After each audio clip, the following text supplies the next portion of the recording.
David Stone, a Paralympic cyclist. Okay, David. How wide does cycling go from a hobby to a career? I used to enjoy cycling and cycling holidays, seeing places. And someone on one of the tours I did suggested I had to go racing, so I started racing, and the Great Britain Paralympic manager at the time saw I had a lot of potential and things to take off from there. Okay. During your cycling, what are the challenges you faced during this transition from a hobby to a career? I think the difficulties were around self-discipline, keeping yourself motivated, and doing something you enjoy, but also having an awareness that you have to perform with the expectations of other people. Okay. Was there any discrimination or prejudice? Were you treated differently from other athletes?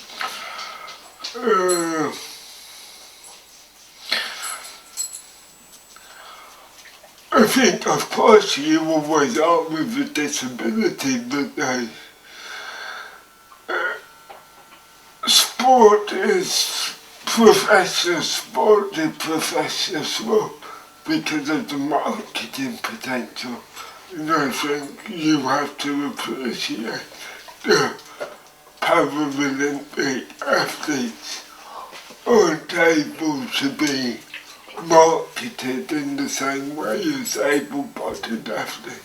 So there are differences, but I don't feel it's incredibly negative or prejudice.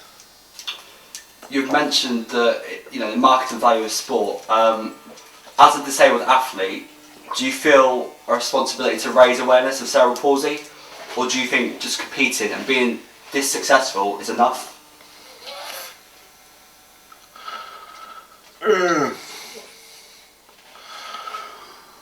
I don't feel a personal sense that I have to do any more to raise awareness. I think through living my life and being who I am and achieving what I am raises the potential of people. What people with cerebral palsy does and questions society's assumptions of cerebral palsy, so I don't feel I have to do anything extra. Okay. What does a typical day of training entail? Tragic. No, normally I get up by 9 o'clock and 3 or 4 hours, come back, have a sleep, and sometimes in the afternoon I'll have a go on the turbo session over time.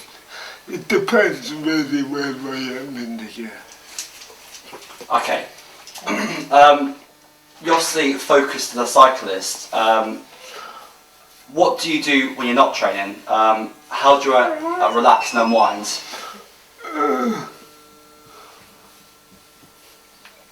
I really enjoy snooker. I'll play snooker a few nights a week.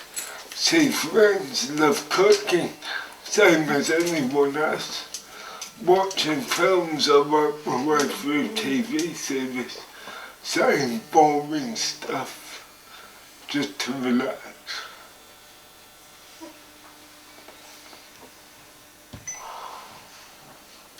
Did you ever envisage being this successful, winning medals and being honoured with an MBE? Of course not. I think to begin with, cycling was to enjoy it, and then it was thought, oh, maybe I could go to the World Championships, but never then was I thinking gold medal potential. And then in about 2005, I started to take it more seriously and thought, well, actually, if I'm going to do this, I'm going to do this to win a gold medal. So from 2005 I was thinking, gold medal is what I want, gold medal is what I'm working for.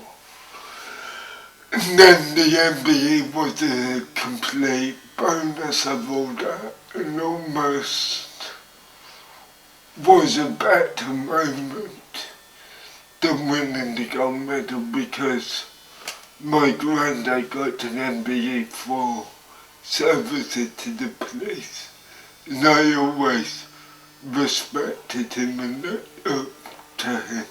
So it was a nice little thing to get.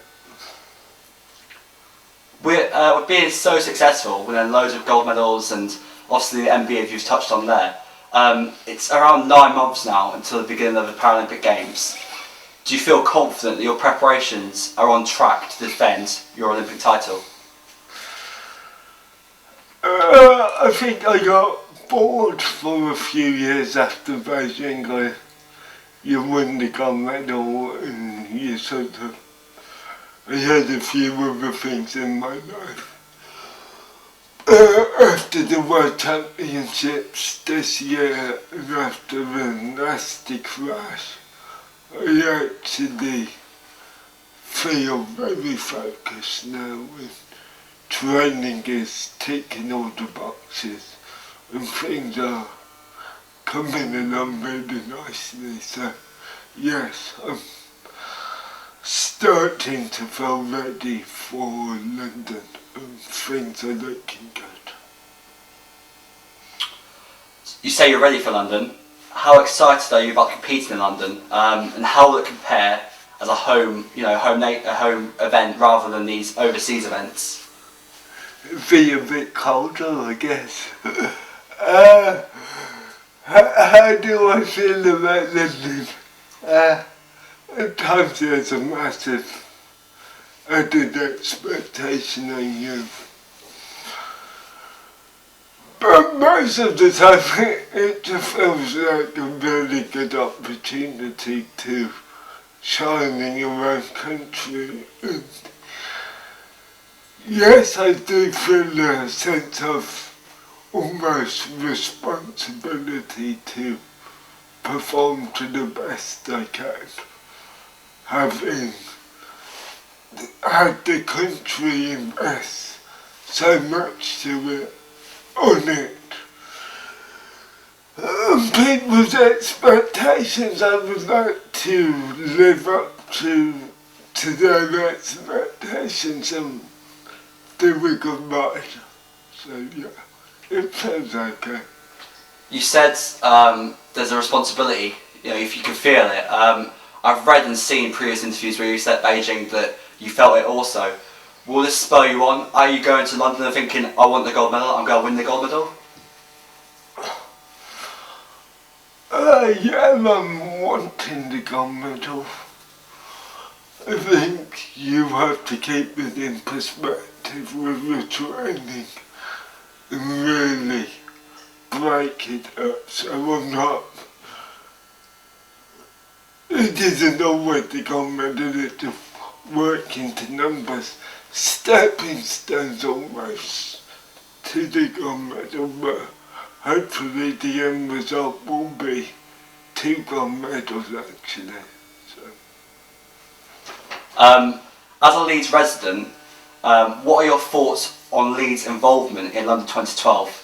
The fact that it's 200 miles north of the games, but they're being held, they're having sports venues, they're being base camps for China, Russia, USA. Do you think Leeds is going to be successful in its part in the games? I think Peter had done an amazing job promoting Leeds. I can only speak about my personal experience with Leeds. I think It is a fantastic city in terms of sport. They've been so good to me in enabling me to pursue my goals, and they have a lot to offer in terms of facilities.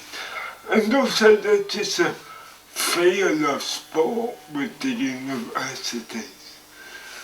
And the general standards you see it when you go out on training rides on Saturdays and Sundays.